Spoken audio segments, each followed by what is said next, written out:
Welcome back to the Ride and Laugh podcast. If you love mountain biking, you are in the right place. Picture your last group ride. You're back at the parking lot. You're talking bikes. You're talking tech. You're talking progression. The stoke is high. Everyone's having fun. That's what we do here every week at the Ride and Laugh podcast. You love bikes. We love bikes. Let's drop in. Sage, how are you? Man, I am on cloud 9. We had such an amazing ride at Mount Penn. I can't wait to get into it. What this ride lacked in elevation and miles, it made up for in adrenaline and Stoke. And I've been floating. Dan. Yeah, it was a cool ride, and we're going to talk about it. I thought that we all progressed, and we all did some hard things, and we all did some things that I think smoother than maybe we've done in the past. And yeah, but you were really on point, man. I mean, it's just so impressive. So I can't wait to talk about it. Well, before we jump right into the ride, which we're going to talk about, and a lot of the mindset around that ride, and a lot of the new features that we rode, and some of the technique that we can talk about, and some of the shared stoke. I want to circle back and talk about podcast number 17, which is the maximum stoke on each ride. And that's the one that we just recorded last week.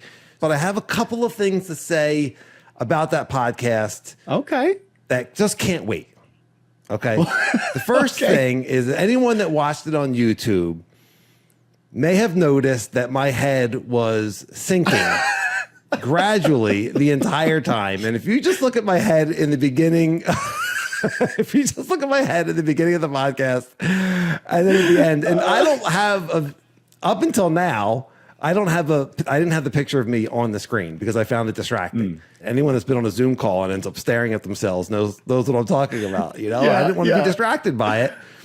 So at the end of this podcast, Sage is like, Danny, what happened to your camera? Like you're completely out of the frame. And it turns out that my chair that had actually just been slowly sinking, and I hadn't realized it. And so I'm actually right now, if you're on YouTube, like I'm in my regular position, and at the end of the last one, I'm like talking up to the microphone, and I just hadn't realized it. Like my legs go from like completely like 90 degrees under me, and I remember at the end of the episode, like they were like, you know, straight out.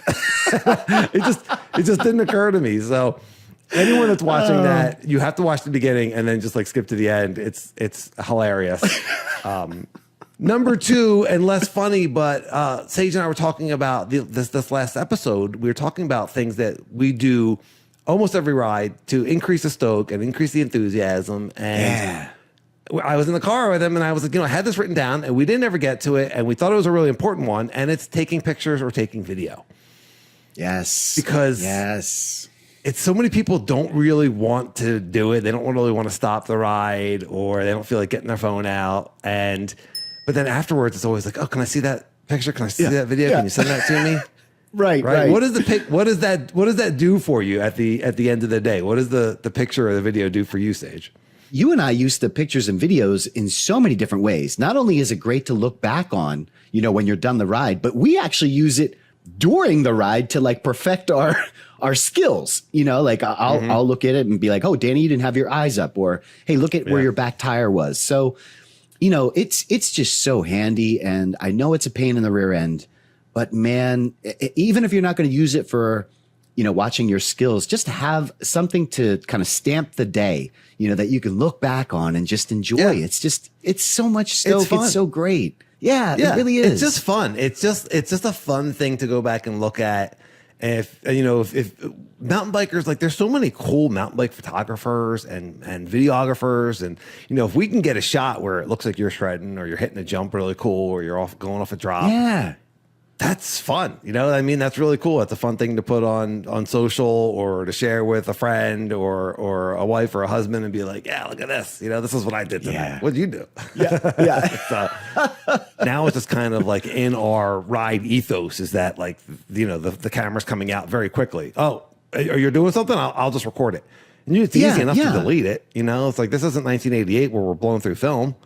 So a little tip here, but like if you're stopping to session something, have your buddies whip out the camera. Like that's the perfect time. I understand like not wanting to like stop a ride, like, hey, let me set up the shot. But if you're already stopped, right? And your buddies are sessioning something. Yeah. Without the camera. Like, what's the big deal? Yeah. Yeah. And every time we do it, every time we ride with people that aren't our usual people, afterwards, they're always like, hey, could you send me that?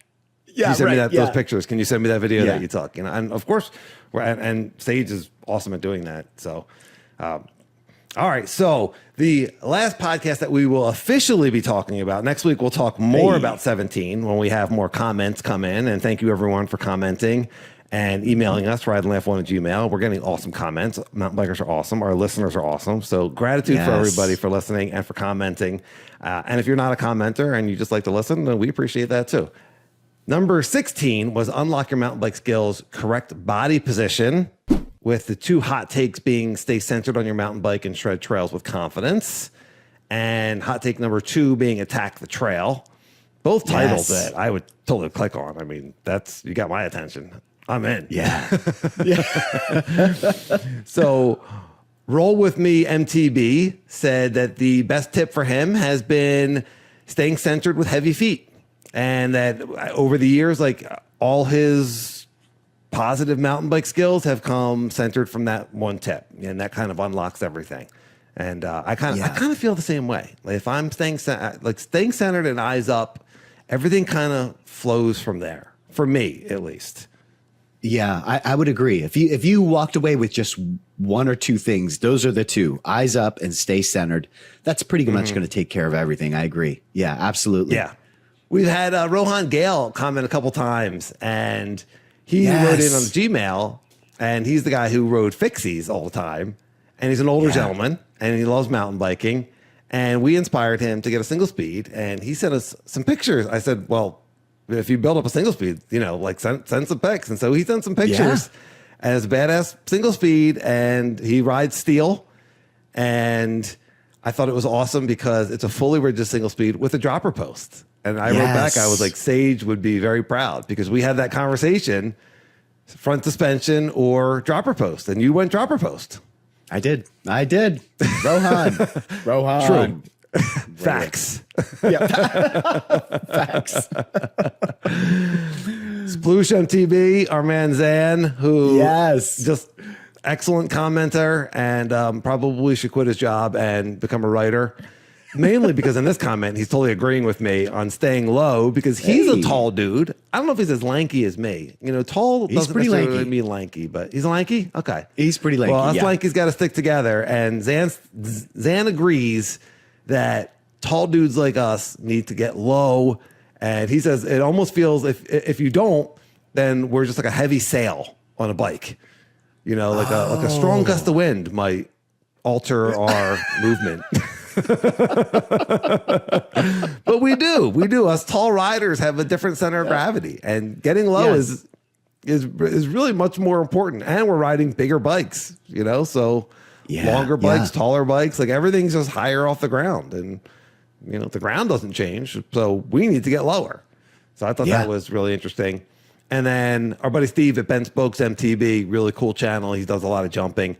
And when we were talking about the pump track and then taking that over to the trail and pumping the trail, and he said, pumping on the pump track is one thing, but when you start to unlock that on rocks and roots and berms and jumps on the trail, that's really the best. That's really where the magic happens. And I couldn't agree more. I have a backyard pump track, which I'm eternally grateful for. It's so cool. Yes. And to me, that's practice for the trail. I'm not trying to get to be the best I can at riding a pump track. I want to be the best I can at riding trail. I totally agree with that comment. Yeah. All right. So then, and then we have listeners joining us at different stages of the podcast. So if you leave a really good comment on a previous episode, we respond to all the comments. And I thought this comment on the downsides of racing by Jerome L. What did we decide, Sage? How did we pronounce that last name? Lacote? Lacote. Lacote. Lacote. Yeah. Emphasis on the la. Yes. So, Jerome, I'm sorry for butchering this. You're probably like, it's Johnson. I don't even know what these guys are reading. It's a completely different name. We put it into Google and it said Lacote. Lacote. Yes. Anyways, the reason that I'm bringing up Jerome's name is because he had some excellent points on the downsides of racing mountain bikes. He said racing can be addictive, the pressure of the clock. He also said that so this is one that I really liked was the progression in racing is the faster time and better finishes. You know, we said progression over speed. Yeah. You and I are like kind of like dead set into like things that we can roll our bike over. But you know, Jerome makes some really good points that there's actually progression within racing that's a different form of progression. That is, you know, I'm sure that you're going to be stoked about. And then he said that like all addictions, it can be very consuming. You can lead you to take more risks and possibly get injured, and which we have found to be the same with our progression. And then lastly, it also pushes you to spend a lot of money to improve your equipment and your craft. And, you know, I'm looking for anything to make my riding faster and easier and more flowy and all that sort of thing. And I'm not racing. So I'm sure if you're racing, you're, you know, investing as well. And Sage, you talked about that in the tip of the week with don't try anything new on race day. And I think the mentality there, right, is I need to do this to get faster. Right? Yeah, man. It's, I forgot about that. Like how much goes into an investment for racing. You know, it's just like, I remember that like, you know, I got to get lighter pedals. I got to get lighter shoes, you know. Right. Yeah, to this day, I actually have separate shoes that I use for different bikes. I don't know why, but like, you know, like when I'm riding my single speed, I ride my road shoes, I guess, because they have a stiffer carbon sole. Yeah. And I think about it makes that. it more efficient. I think about that. Yeah. I mean, we kind of cut our teeth at a time when stiffer shoes were more of a thing. Maybe they still are. I mean, I know in racing they still are. But now the enduro shoes that we wear are fairly stiff, but they're kind of sneaker-esque too. That was a big change when we switched from like really stiff, almost roadie shoes to you did it first. You switched to like the enduro style shoes, and I think would you get 510s? But then you were able to like walk around, and you were like, I can walk on the rock that we want to ride and not fall over. You should try these, Danny. The 510 Crestals. Oh, great memory. Yeah, those are great shoes. They're a little heavy, but they're great. The innovation in the shoes has been unbelievable. Those 510s were so heavy, and then I think we switched over to Shimano, and my goodness, those shoes were so light, and it was like, okay, it's a no-brainer. They're much more comfortable, and they're much more protective in the spots that we need protection. It's just a no-brainer. Yeah. Right. Yeah. And when you watch us ride now, we're jumping off the bike all the time. And you want to be able to land on your feet, and you want to, certainly. And we're scoping rocky lines and that sort of thing. That's it. Yeah. So you want to walk the feature. And those type of shoes have just gotten so much better. They've gotten so much more comfortable. And unfortunately, the Shimanos they are the best, but like they just price themselves out of reasonable. Oh my gosh. Yeah. Right. Yeah, I mean, all of a sudden I felt like you could get a good enduro shoe for like $120 to $150. Yeah. For a long time. And then I was in the bike shop, and the new Shimanos were like $185, and that was like the entry level, and the nice ones were like $220, and the guy at the shop was like, "Oh yeah, you're $180 for a good pair of enduro shoes now." It's like, that's a shame. Yeah, I know. It's a shame. Didn't go with inflation at all. Maybe it did. I don't know. It seems like they really do. Enduro shoes have their own inflationary chart. All right, so let's talk about the ride on Sunday. Ooh. We had our first dry day weekend day in Mount Penn in like a month. It was really I think it was 4 rides in a row that we were doing these rainy rides, and so we were talking about where to ride. We had a couple different spots in mind, and it's kind of like, well, maybe we should just ride Mount Penn now that it's dry, because there's so much there we can do that we haven't done. And we were still on the fence. And I was telling Sage that I was looking at Strava, and a couple of the guys that we know, Pete and Scott, had ridden Mount Penn and posted a video of them standing on this skinny that picture a teeter-totter, but instead of going teeter-tottering, you go up it and then you track stand, which is like standing still on the bike. So you go up the skinny, and then the skinny is designed to rotate you down, what would you say, 45 degrees, 90 degrees? I don't know how far that rotated. 45. And then you would ride off of it. So like a lot of engineering went into this thing. And I mentioned it to Sage, and Sage was like, I want to ride that. And I'm in. So we're going to Mount Penn. And I don't know, do we want to start with that since I've already introduced it, or should we get to that in the order of the ride? Well, I don't know. I wouldn't stress on that one too much, because what we found out was it's not done yet. It's actually, it's still in the works. Yeah. There's not even a ramp up to it. And when I sessioned it, we happened to run into the builders. We ran into Dane and Fred. This is a big part of the ride. Yeah. Yeah. And so they were kind of telling us like the different modifications that they still want to make to that. So, it still needs some improvement. So you ride this log skinny into this feature, and there was no way to get onto. They hadn't created the beginning of the skinny yet. Yeah. There's no on-ramp. So no one is thinking about trying this. A couple people have stood on it, and you can barely get off of it standing. And Sage, we get to the parking lot, and Sage is like, I've been dreaming about the skinny. He doesn't even know what it really looks like. We saw this one little video of someone standing on it, and he's like, I've been dreaming about the skinny all night. And I was too. I didn't know what it looked like either. And I had it in my head. First of all, I had this zero chance of getting this thing done. But I was dreaming about it. I was having really weird dreams because I was just like, yeah, it's going to be cool.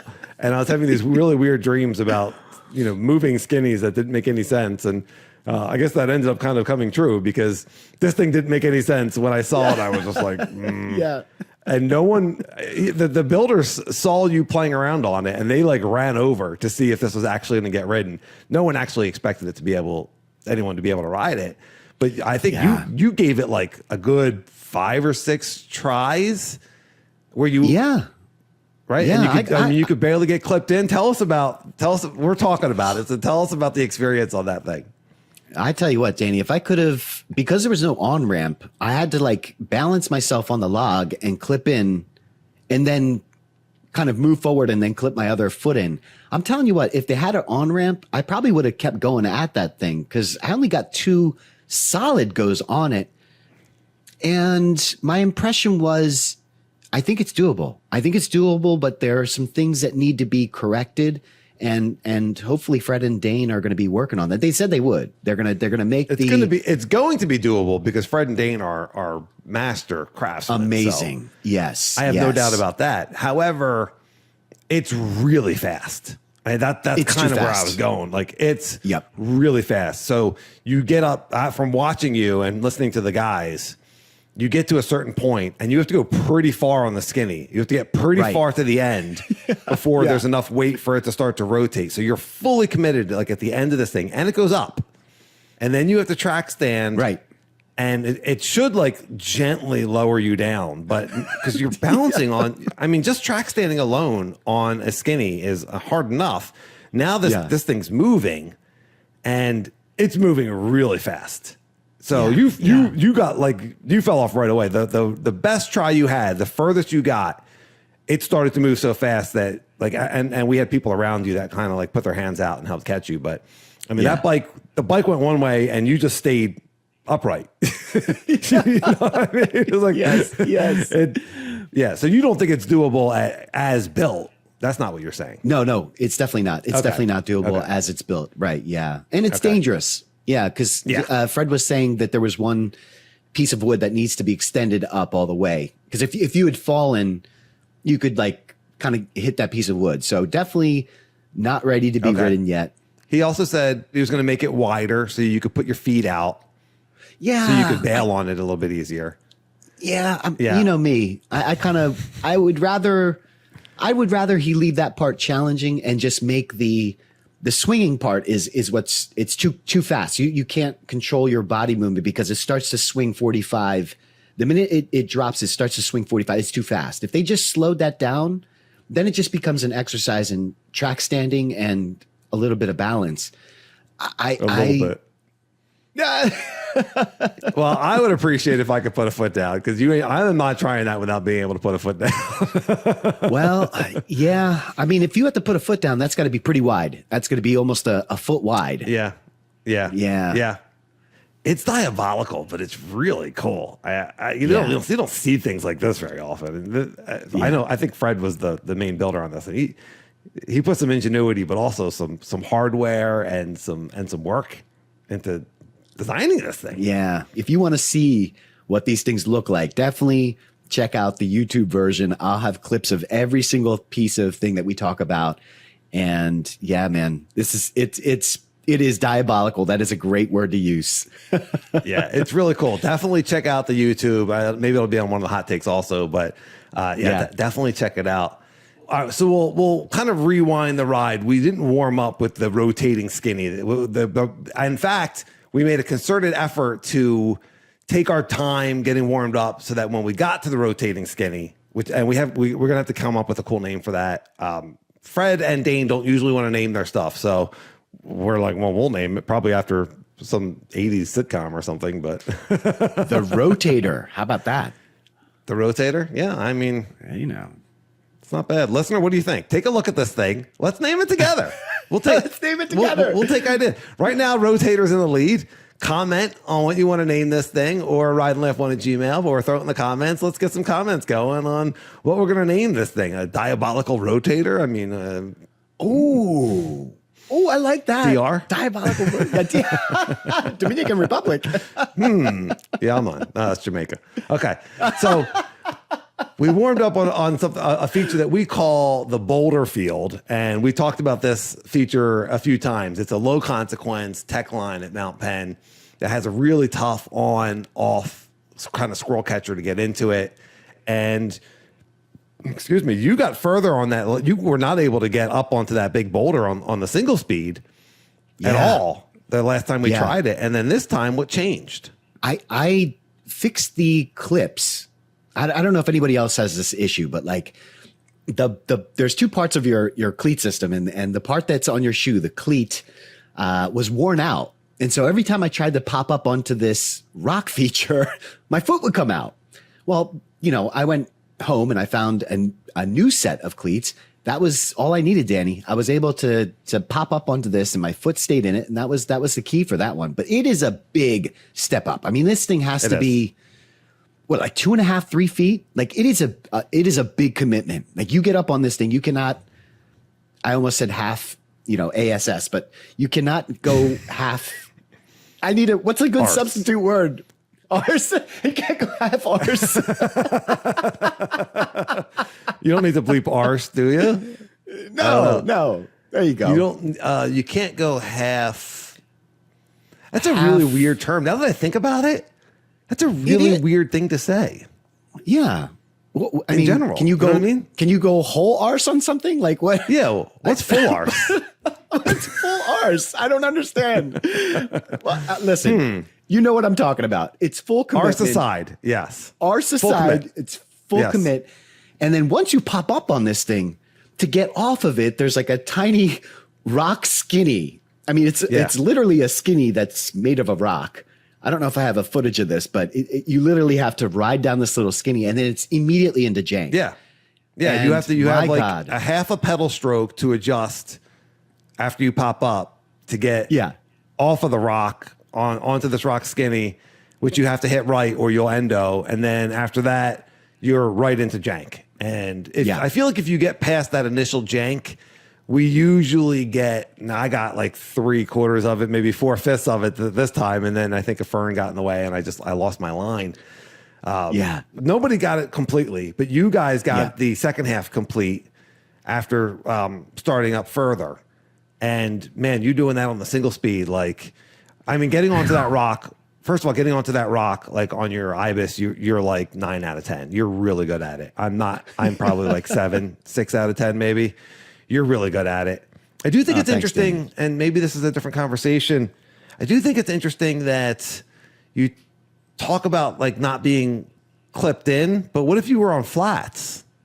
Oh my gosh, I do not have the skills. I mean, you don't it's think terrible. So? No, I definitely rely on my clips, which is a bad thing. But you know what? When you're on the single speed, you don't have a choice. Like I don't have the gears to be able to find the right gear.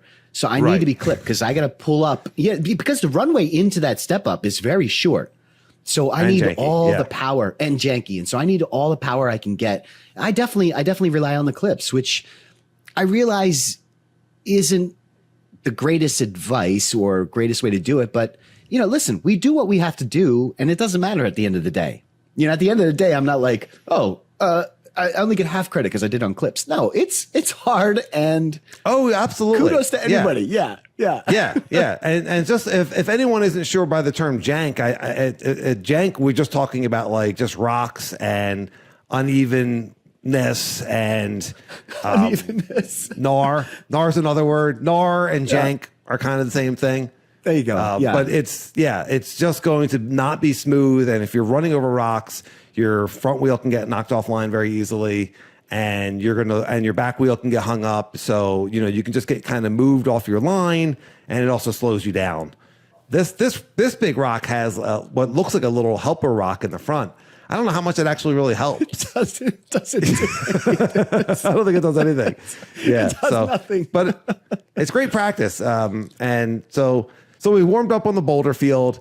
You ended up doing the second half of it on the single speed, and it was full torque, some full torque moments, man. I mean, it was just like so impressive. You completely stalled. You were practicing your track stand, not on purpose, but like through some of this tech. So we call it the boulder field because you're continuing to go up and over these big boulders. Massive, yeah. Yeah, and the single speed is in a pretty hard gear to be able to really be doing slow speed uphill tech, which is what the boulder field is. I get into gear maybe 4 for that, which is kind of the smaller gear you go, the harder it is to pedal, but we call it the big gear. I don't know. Are we the only ones that do that? I don't know. Would you call a big gear a fast gear or a slow gear? This is a whole different podcast. I call it a big gear. Yes, I do. I call it a big gear, and I just realized that's the wrong term because the bigger the gear, the easier. Yes. Yes, we're going the wrong way. The bigger the gear, the easier it is to pedal. Like we should be saying it's a small gear, but we say a big gear, meaning it's harder to pedal. Hard gear. Let's say hard gear from now on. Yeah. Listener, do you do that? Are we doing that? Are we the only ones that do this, or is this just like mountain bike nomenclature? Do you just say a big gear, or are we just idiots? Let us know in the comments. RideLamp1@gmail, or let us know in the comments. Is a big gear harder to pedal, or is a big gear easier to pedal? Not in actuality. We understand the physics of the big gear is actually easier. But when you say big gear, someone says, go in a bigger gear. To me, that means harder. Well, no. If you say go in a bigger gear. No, if you said you're go actually in a bigger, taking it literally. Right. Yeah. But if you were just like, I'm in a big gear, I would assume, that's in a hard gear. But you're right. That's completely wrong. Yeah. I don't know. I feel like between this and the Arse conversation, this might be one of our dumber podcasts so far.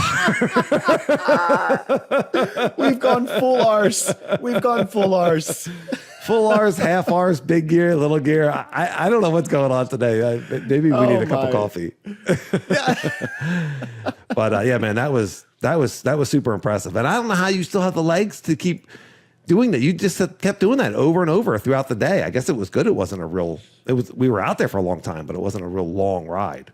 Well, you know what? That was the one ride, Danny, that I was actually really glad that I had the single speed, not for the boulder field. Yeah. But for everything else that we're about to talk about, I mean, the single speed is great for protecting a non-existent derailleur, of which I ended up at the bike shop at the end of the day. That's right. That's right. All right. Well, the next thing that we went to, which is the boulder field, and then we climb a trail, and we end up at one of our favorite slabs, and it's a great warm-up slab. We call it Sam Malone. It's one of the Cheers sections of Slabs. Anyone that's old enough to remember that show. And there's the old entrance, which Stick has done many times. And then there's a new entrance, which is much jankier, to throw back to the janky term. So it's and in a kind of exposed way. Like you can't really stop on this jank. Yeah. And then getting into the Sam Malone slab, the entrance to get up to Sam Malone is like a 50-50. I don't even know if we're that good at it. It's a full arse move. For sure, it's a full arse. You got to go full arse with this thing. You got a full arse. Yeah, I didn't make it. 3/4 arse won't get it. Not going to happen. Not going to happen. Yeah. I went 3/4 arse, didn't make it. You, Yeah. I don't know what it Full is, arse man. ahead. Full arse You're ahead. full arse ahead, and you get it every time. You're like 8 for 10. You are so good at that, man. I am oddly confident on that thing, and there's Yeah. there's always a log down or something that there's never a good run in, there's never a good angle. You have to like duck branches, and then it's just kind of one of those like just trust the pedals. But again, I'm probably in gear 4 or 5, and that's like the perfect gear. Whereas on the single speed, if we're going down the gears, if I'm in 4, you're in 10. Like if we're 9 I don't on a 12 speed or on a 10 speed. It's a small little gear back there. That's all I'm saying. Is I'm not in that gear. Very tiny. Yes. Yeah. So, anyways, I shot up there. I did the whole line in one go, which is really cool. And then I came back up, and Stick was interested in trying. He had done the first line, which actually I think is harder, but the second line is jankier, and it's more difficult looking at it. I think it looks it's a sniper. more intimidating. It's a sniper entrance. But it does set up the slab, the very steep slab section. It does set you up straight and perfect. Yeah. Right? Yep. Yeah, it really does. And by the way, when I say sniper, I mean it's a very it's a very focused entry. Like you have to nail it perfectly. Yes. You hear that like you have to hit, sniper you have entrance. to snipe it. You have to hit the entrance. Yes. Exactly. Perfectly. Sometimes we talk about a sniper landing. Like that means there's That's right. You could do like a bike park drop that's got like a big giant wide landing and a huge run out. And then there's Hans Ray that has a sniper landing. It's single track. There's trees on either side. Right. So that Hans Ray that we've talked about many times, that's a step down drop, jump, but it's a sniper landing. Because it's a sniper. It's narrow. And that's oftentimes what you see on trails versus at bike parks. You'll see these kind of more technical features. That's right. Yeah. So that Sam Malone entrance has got the sniper rock that you have to hit perfectly. But you're right. Once you hit it, it sets you up perfectly down this slab, which, I mean, Stick, I was so amped for Stick. And this is so apropos. Is that the right word? That we just did the Stoke episode? That's not the right word. Apropos. Yes. That's not the right word. It is. Apropos. Apropos. No. Is that French? No. Jerome, if you could actually, if you could let us know if we're using apropos correctly here. Jerome Lacote? Poor Jerome. He commented in, and now, he's like, what the arse? The bloomin' arses. He's like, wait, where am I from? This guy's English. He's French. He's Canadian. We love you, Jerome. Thank you. Right? You know what? Yes. If we're teasing, it means we like you. Yeah, we love you. So, we love you. All right. Absolutely. We're going with apropos. Thank Full you. arse. We were just talking about, how stoked we were and how awesome that is. And my gosh, I mean, we were hooting and hollering for Stick, and he was oh my gosh, he was so excited. Well, this slab has been in his brain for a while. He's done it a number of times, but he's never really felt comfortable doing it. He's never done the alternate line, if we'll call it that, the new line. Yeah. And so he's like, he did a run in, which is just like riding right up to the feature, then stopping and seeing what that feels like. And he did a run in, and Sage, Stick well enough now that when he's doing a run in, have the camera out, because he might just be like, I'm just doing a run in. And then he got up on these rocks, and I was like, dude, you got it. Like, keep going, and you got it recorded. And man, you could just see it. Like we talk about the body control episode, you could just see it. Like he was in a good spot. The bike was just moving under him. And then I think he get a little bit far back on the slab. It's interesting because there's video of all three of us riding it. You're riding it on a really old Geo bike, so I don't even know how much I can comment on that. And I certainly wouldn't do it on my single speed. There's no way I'd be doing what you're doing on a single speed. Maybe after 4 weeks of riding, I'd feel differently, but you're incredible on that thing. But you can hear the tire skid. I mean, we're not going to be able to hear it you're not going to be able to hear the difference when we're doing the podcast, because you don't ever have the, you're going to have to pause the whole podcast and just play skidding noises. Okay, go ahead. You can hear his tire skid versus my tire skid, And so when you get on these slabs, you really want to keep the wheels moving as much as you can. And getting in that good centered position, and man, it just things just feels much more comfortable. So we were really, really stoked for Stick, and I rode it really well. And Sage is doing it on the single speed, so the Stoke's like, it's building. We did Boulder Field, we did Sam Malone with a new entrance, but we get to the Scorpion Skinny, and just remind everyone what this one looks like and why it's called the Scorpion. Oh my! So this Skinny, what would you say the length is on this? I think it's probably about 50 feet. It's long. It's long. Yeah, it's I would say like a football field up there. I feel like you score a touchdown at the end of that thing. yeah, that's true. It feels like that. Yeah. But yeah, I would say it's about 50 feet. So it's pretty long.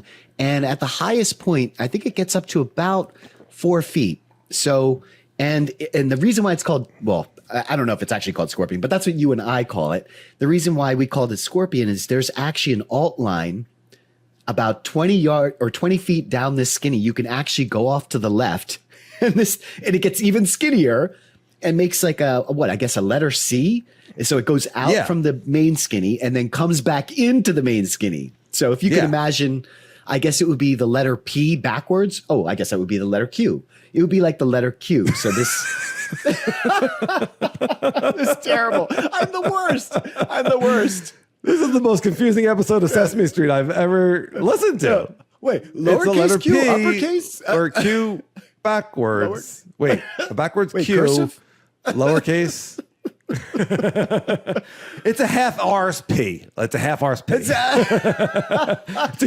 a Q in a big gear. It's a Q in a big gear. Oh my goodness. It's a French S. I'm not really sure. Okay. I tell you what, it's tough. It's what it is. Here's what it is. Tough. Holy moly. It's a tree that fell that they flattened out the top and you can ride on top of it. And then they put a teacup handle Skinny halfway through it. So you make a turn and there's a little teacup handle on that thing. How dare you make me explain it, and then you had the perfect explanation. You were waiting for me to screw up. This is in the show notes. This is in the show notes. Set Sage up. Have him explain it. He's going to do his backwards P bit. This is going to be awesome. I'm going to totally nail him. And then I'm going to explain it perfectly with the teacup. No, the teacup just came to me.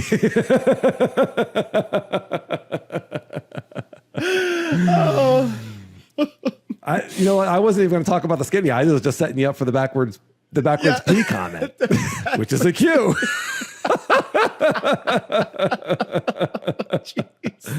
All right. Well, if you like mountain biking, you're in the right place. Thanks for listening, everybody. There you go. We got them. My goodness. Go ahead and put in the comments what a backwards P is for you. Arse. Oh my Lord. All right. The podcast is officially the dumbest one we've ever done. But I mean, I think we can break the record next time. I feel confident in us, our abilities. Yeah. All right. So Stick had not ridden the full straight line Skinny, which gets up about 4 or 5 feet in the air at the end. And just kind of like it stays relatively wide. Gets a little bit janky in the middle with some of the way the wood's cut. It's very skinny in the beginning. The beginning's very skinny, but then that's the lowest consequence part. And then as you go, it gets higher and higher consequence. And Stick did it, and he's super, super stoked. It's actually the picture that we have for the thumbnail for the episode is Stick's just like super authentic, awesome grin on his face of just supreme stoke after riding that Skinny, because it's really long. It's very scary looking in person. I'm sure the video won't do it justice.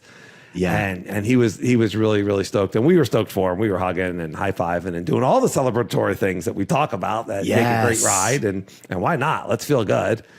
And then I get on it and I get past the Skinny difficult part, and I'm at home free. All I got to do is ride to the end. I get up to almost the highest part. Yeah. And just run off of the thing. Just like and you know what I know the problem is?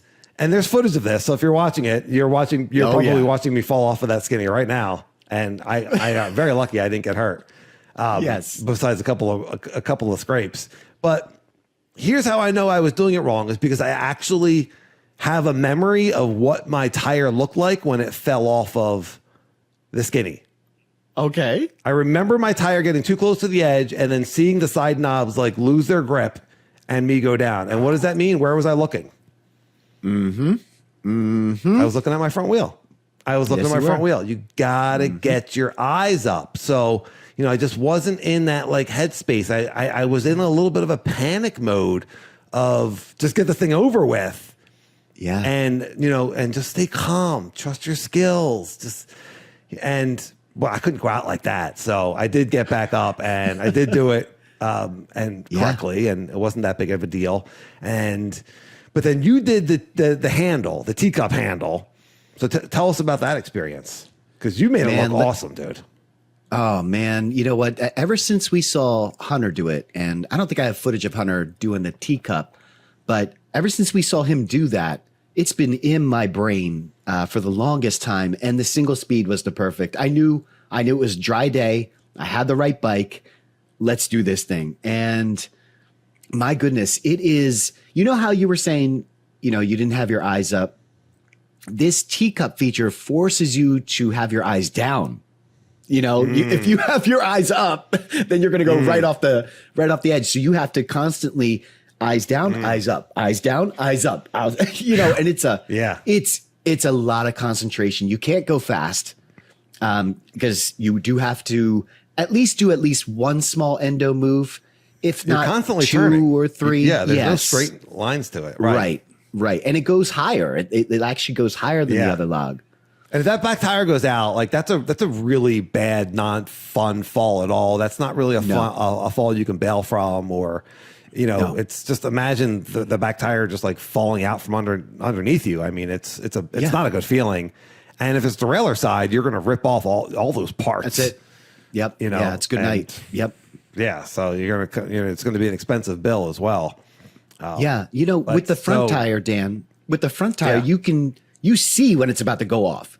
When your back tire slips, it's just abrupt. You don't even know what happened. The ground just falls out from underneath you. It's like a trap door that opens, you know, and you just kind of fall through it. So this is why I practice the endo move in the trail. For no reason, I'll just throw endo turns in. That's what I did. I did just one little 1 to 2 inch moves. And you're so good at that. Dude, you know what though? It came in so handy, and my confidence level was through the roof on that. I knew I had it in the bag. You know, you had it. You did. You're so confident. You're so smooth on it. So the video, I'm sure, is playing right now, and it doesn't do it justice. You know what I mean? Like you can't look at that video and understand the consequence of that and how difficult that is. Yeah. I tried to, after I saw that, I was like, I think I could do that with a couple of those little endo turns. And, but getting onto the teacup section, you know, obviously the tree fell, and to be going straight, like that's a straight cut. And then they added someone, you know, masterfully added this wooden teacup handle skinny around there. And I just couldn't commit to getting onto it because I just wasn't sure that I could do it. And so I did a whole bunch of run-ups, and I just didn't have that commitment in me. So, same thing with Stick. I think we were just both like, do we really even want to get up on there? You know, like you just have to be able to go 100%. You have to be able to go 100%. Were you visualizing the teacup? I had not been, no. Well, there you go then. There you go. Yeah, I had not been visualizing it, and I don't really practice those little micro endo turns like you do. Or I hadn't been. Like now I am. Now that we started doing skinnies again so much, because this new trail, Twisted Sister, that Dane and some of his buddies just built at Mount Penn a couple of years ago, that's where they're throwing in, you know, 90% of these skinnies, or it's a very easy kind of like beginner level trail. And then there's just all these, you know, intermediate to super advanced level skinnies throughout the entire thing, like Dane and Fred and some of the other guys that are building. They're just out there with chainsaws and pulleys, and I mean it's you know it's wild. It's wild, and the thing and they've pointed out more stuff that they're building.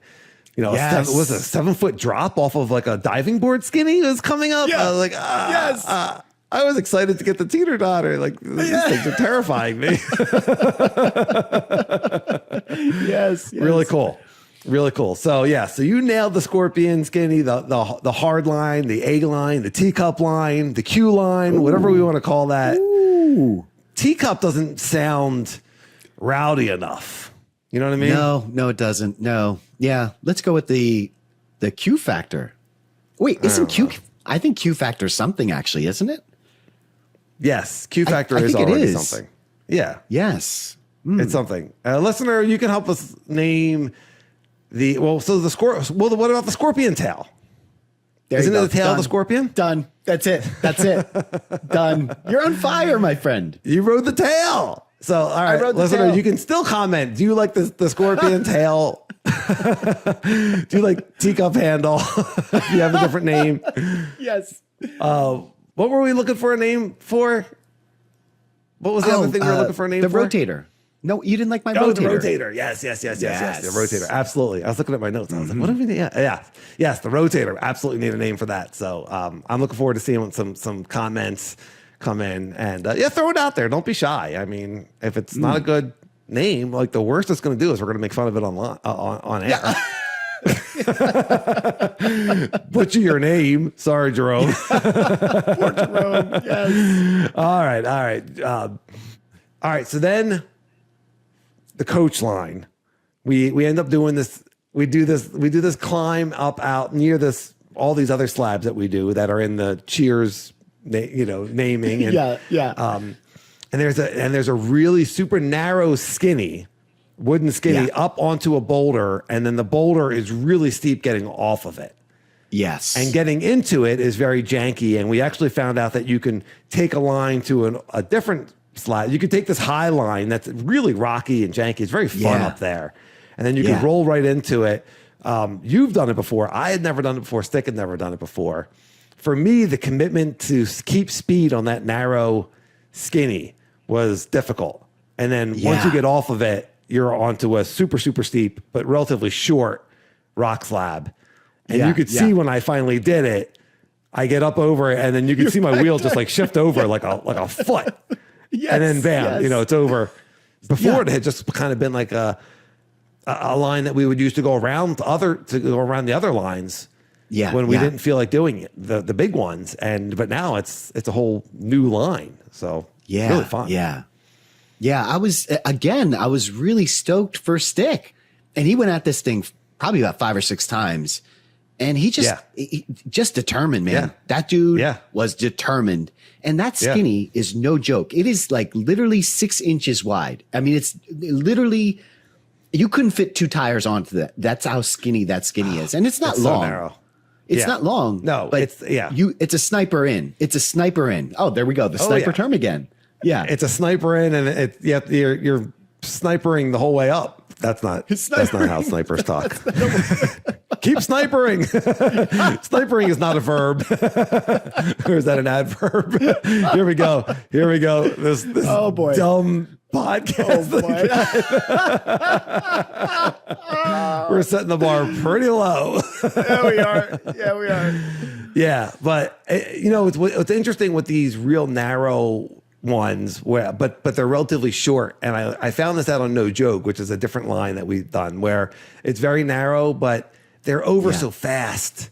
So fast, like you just commit to it and then before you know it, you're off. It's not and the next one we're going to talk about, so that was awesome and we all got it, and it's a new line for us. Mount Penn just like keeps on giving, even though it's been there. Like we put together 2 different lines to make a new line.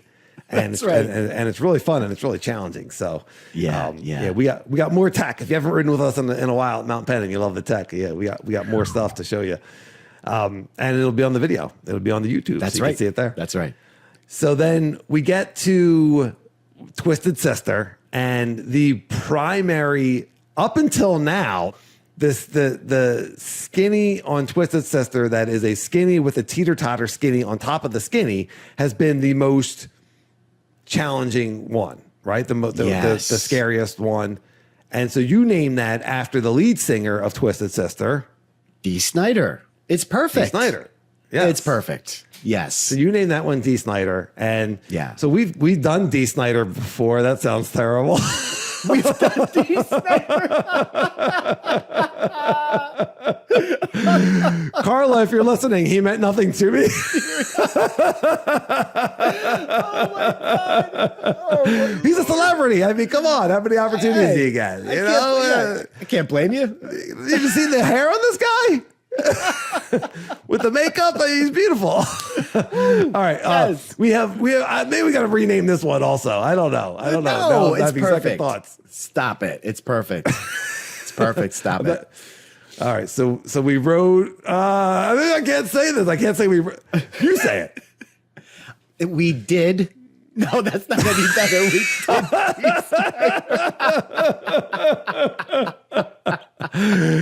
Come on, Q Factor. Go on. I'll say it. I'm confident. We did Dee Snider. And damn it, we looked good. It was great. All right.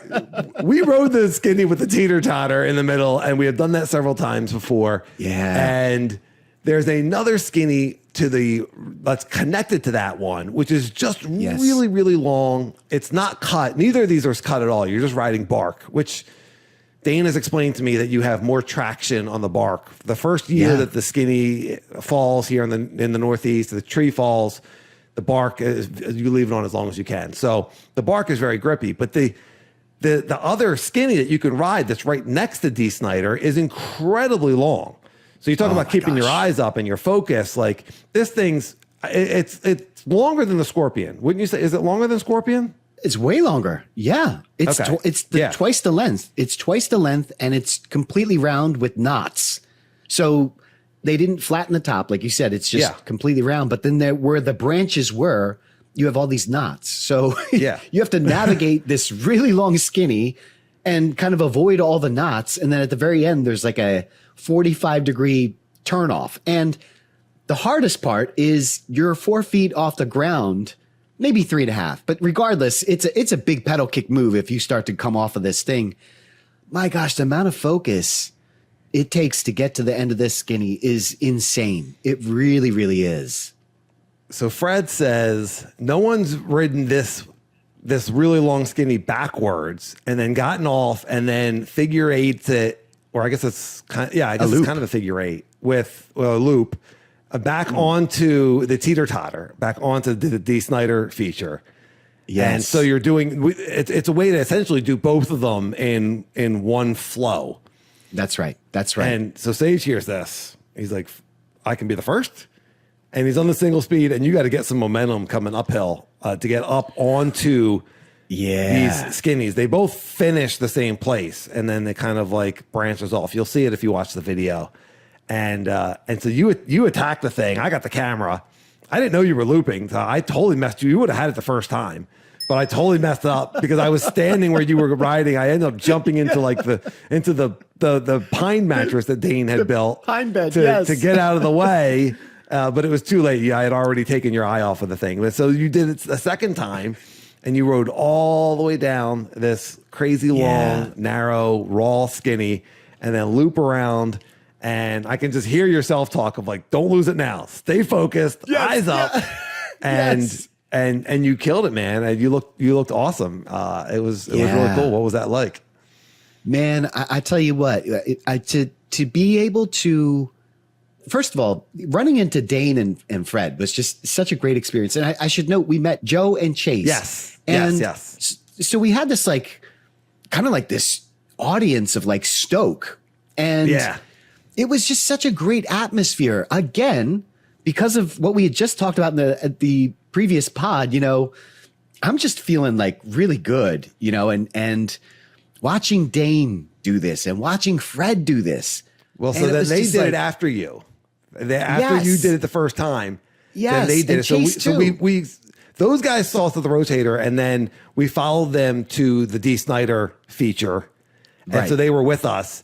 And it was Dane and Fred, who are like OGs of Mount Penn and trail builders and have been doing a lot of this work. And then they had met Chase and Joe, who were two younger guys. And Joe was like, you know, he was doing some of the stuff, but he was also like, hey, you know, he was listening to his intuition and not today. And I totally respect that. Chase was attacking all this stuff and was really good balance. One of the best bails I've seen in a long time because he fell off of one of those Skinnies. And really good bail. Shout they out were Chase. all on e-bikes too, which was interesting to, I don't know if that made it easier. Like it was less effort to get on the uphill log. You know, it was the opposite of what you were doing. You were on a single speed, like you had to create your own torque. But you kind of like that too. So I mean, we haven't played with e-bikes enough, but but it is a really challenging, fun loop. I don't know, it's a figure eight, but it's definitely a loop, and definitely I cannot wait. Yeah. You are getting that loop. That is happening. Yeah. I can see it for you. I can. Yes. It's funny that you did it twice. Like I'm the kind of person that, like, if I did it once, I would have so much anxiety that like it's I get so nervous doing it that I'm just like so happy it's done that I'm like, okay, now I don't have to do it again. But you're right. The better move is to just do it again, just to like make it like no big deal. So that was awesome meeting Chase and Joe and Fred. I don't know that I met Fred, or if I did, it was a super long time ago. Quiet guy, but you know, awesome dude, OG of the mountain, really, really strong rider, and just a great energy about him. You know, obviously if you're building rotating Skinnies with pulleys and you know, these diabolical kind of, like he loves mountain biking. Like you're way into it if you're dreaming that up. So mad props to that. So anything else you wanted to touch about on this ride that was just really, really fun and oh my gosh, Danny, I'm like adrenaline fatigued from this conversation. Listener, let us know what you think. If you've done a ride where you get all that progression, or just even just one thing, you know, and chasing that feeling. And we could talk a little bit in a different episode of why we love chasing that feeling, you know, and what that means to us. Let us know. Let us know anything that you have comments on. Let us know if you want to name any of these features for us, or if you have any comments on, you know, what it's like for you when you ride something and you start to get it, you know, that feeling and sharing the stoke, and when you ride with a group of friends and everything starts to get like a little bit even more exciting. And so that's really cool. So let's move into our mountain bike gratitudes. Yeah. And you want to get started? I feel like I'm going to probably take yours. So yes, I will start. I'm going to say thank you to Fred and Dane. I mean, just like, this mountain. And I just love those two guys. We say it all the time, man. We go to these other places, you know, Connecticut, Massachusetts, with these big, you know, Arizona. And because of Mount Penn, it's no problem. It's no big deal, as Stick would say. It's no big deal. This mountain allows you to progress. It's kind of a big deal. Kind of a big deal. But Mount Penn's a big deal, but I'm not going to say that some of these other places aren't big deals. But I hear what you're saying, that the ability to progress at our local trail system is awesome. Yeah. And Dane and Fred have a huge part to do with that. I've used Trail Builders as my gratitude of the week. I guess we could repeat them. You know, I don't think there's no rules in gratitude. So no problem. No problems with that. I said last week, my mountain bike gratitude was the weather app. And I kind of want to like also just point out, like, the gratitude doesn't always have to be, this is for me personally, because sometimes it's hard to find something. And if you're having a tough day, sometimes it's hard to think about something that you have gratitude for. And it doesn't have to be complex. It could really just be simple. It could just be, you know, your health, or the birds, or, you know, looking at a tree, or the blue sky. Like, it can just be anything that you're just like, yeah, that's good. That's good. And it just raises your vibration a little bit. And so mountain bike gratitude, the one that I chose for this week, and I don't know that that's necessarily minor, but it goes back to what we were talking about earlier. And it's really just the cameras. It's the cameras that we have on the trail. Ooh, so whether it's your phone, which now we all have like really good cameras and recording devices in our pocket. Yeah. Pretty darn cool. And then the action cameras, if you happen to be riding with one, you totally don't need to. But if you have, between the phone cameras and the action cameras, just being able to get that footage, and we already talked about like why that's so cool, but being able to get that footage on each and every ride, whether it be a cool video to put on, and if you just keep it for yourself or show it to your family, or a cool picture. And, but yeah. I think it adds to the Stoke. And for me, who oftentimes only gets to ride, maybe get out once a week, being able to look at those videos like in the middle of the week, that's pretty baller. Like that. Yeah. I need that. I need my mountain bike fix. Yeah, so. Absolutely, man. Absolutely. Yeah. Yeah. So that's what I'm going with, the cameras. And so thank you to mountain bike cameras and photography, and us being able to do that ourselves, us amateurs being able to do that ourselves. What is the mountain bike tip of the week?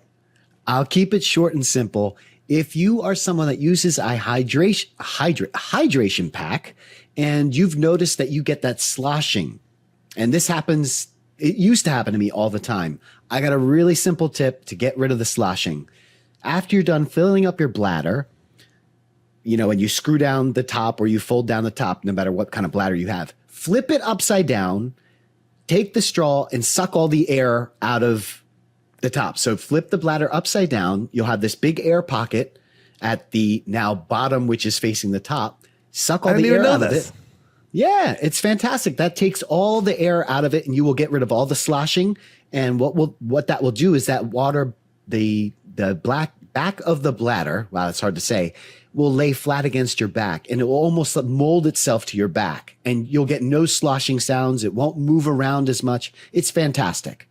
So you've been letting me slosh for 15 years, and you just decided now to mention. Yeah, payback for the tea. That's payback for the teacup. Yeah. My name's Dan Fields, and I'm a sloshaholic.